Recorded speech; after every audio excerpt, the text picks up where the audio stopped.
आए दिन हमारे देश की एपेक्स कोर्ट से भी ज्यादा एक कोर्ट चर्चा में रहती है और शायद आपने अब तक अंदाजा भी लगा लिया होगा कि किस कोर्ट की यहाँ हम बात कर रहे हैं। जी हाँ, यहाँ हम बात कोलकाता हाई कोर्ट की ही कर रहे हैं। इसके जाने माने जज जस्टिस अभिजीत गंगोपाध्याय आए दिन इसकी सुर्खियों में रहने का कारण रहे हैं। जहाँ बात किसी को फटकारने की हो या स्ट्रिक्ट रिमार्क्स देने की हो, जस्टिस अभिजीत गंगोपाध्याय कभी पीछे नहीं हटते हैं और अब तक ईडी, सीबीआई और यहाँ तक कि कोलकाता स्टेट गवर्नमेंट को भी कई मामलों में फटकार लगा चुके हैं। हालांकि कोलकाता हाई कोर्ट से जुड़ी जिस न्यूज की हम बात इस वीडियो में करने वाले हैं, उसमें जस्टिस अभिजीत गंगोपाध्याय ने नहीं बल्कि किसी और जज ने खूब सुर्खियां बटोरी है। और यहाँ बात कोलकाता हाई कोर्ट के चीफ जस्टिस टी एस शिवगनम की हो रही है। किस वजह से कोलकाता हाई कोर्ट के चीफ जस्टिस ने कोलकाता सरकार को खूब फटकारा है और ये भी कह दिया है कि कोलकाता स्टेट गवर्नमेंट खुद को इतना इम्पोर्टेंट ना समझे, इस वीडियो में हम देखेंगे। जहाँ पिछले कुछ समय से जस्टिस अभिजीत गंगोपाध्याय ने कोलकाता हाई कोर्ट के दूसरे जज जस्टिस सोमेन सेन और कोलकाता के एडवोकेट जनरल किशोर दत्ता के खिलाफ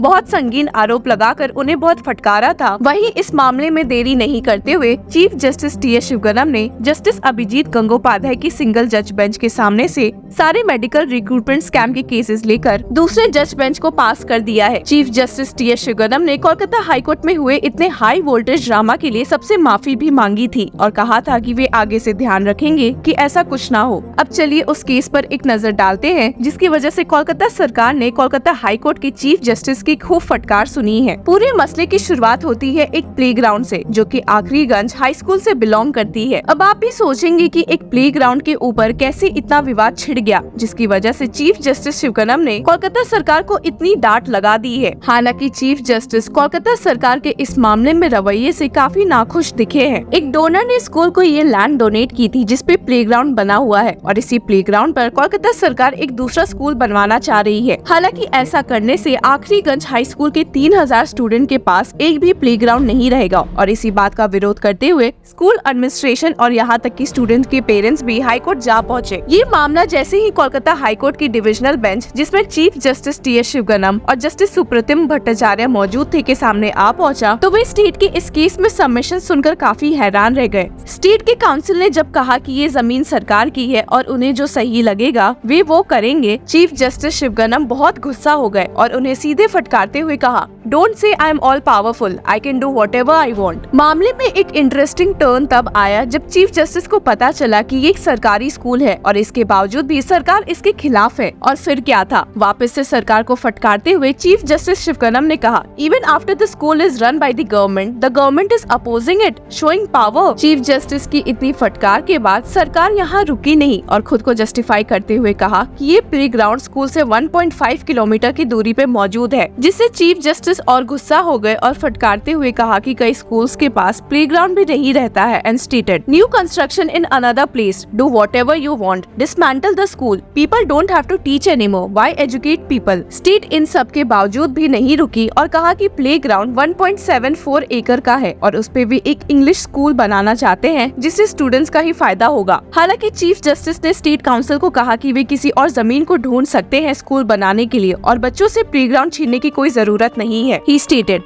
let there be 2 schools. Leave 1 acre of land for playground for 2 schools. Let's know what to do. If not, I will give a moratorium on that construction. और इसी के साथ ये मामला समाप्त हुआ। आपको बता दें कि एक स्टूडेंट की पढ़ाई के साथ ही आउटर एक्टिविटीज भी बहुत इम्पोर्टेंट रहती है और इन्हीं सब स्टूडेंट्स की राइट को ध्यान में रखते हुए चीफ जस्टिस टी एफ शिवगनम ने इस मामले में स्टूडेंट्स की राइट को प्रोटेक्ट करने की कोशिश की है। आए दिन हर मामला जो कोलकाता हाईकोर्ट में सुर्खियां बटोरता है, जरूरी नहीं किसी कंट्रोवर्सी से जुड़ा हो, जैसे कि अभी हमने और किसी के नहीं बल्कि जस्टिस अभिजीत गंगोपाध्याय के ही रिसेंट केस में देखा था, जहां उन्होंने एडवोकेट जनरल और जस्टिस सेन पर इतने गंदे आरोप लगाए थे। वहीं उनके खिलाफ एक्शन लेते हुए कोलकाता हाईकोर्ट बार एसोसिएशन के मेंबर सीधे चीफ जस्टिस टी एस शिवगनम के पास एक लेटर लेकर पहुंचे, जिसमें उन्होंने मांग की थी कि justice Abhijit Gangopadhyay advocate general से माफी मांगे। हालांकि आपको बता दें कि जस्टिस अभिजीत गंगोपाध्याय ने अपने ओपन कोर्ट में एजी से माफी मांगी है और सबको एक ओपन अपॉलजी दी है, जिसमें में एजी किशोर दत्ता को उन्होंने कहा,